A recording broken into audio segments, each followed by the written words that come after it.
Hi, I'm Nika, and today I'm sketching one of my favorite character, Frieren, a character I really love both for her design and for the feeling of her story. I'll probably make a separate video for coloring later, but for now let's just focus on the sketch. The reason I wanted to sketch Frieren is because she reminded me to appreciate the moments we have, and even if our time is limited, we can always keep the people and memories we love alive in our hearts.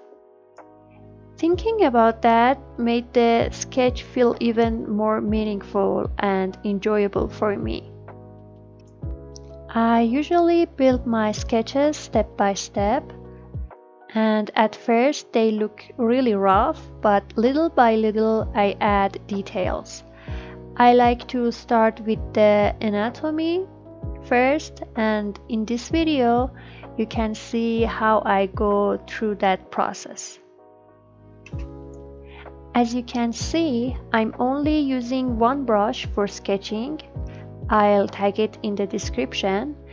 For erasing, I use a simple airbrush because I realized that using an airbrush as an eraser makes my sketching process cleaner.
What the dog doing?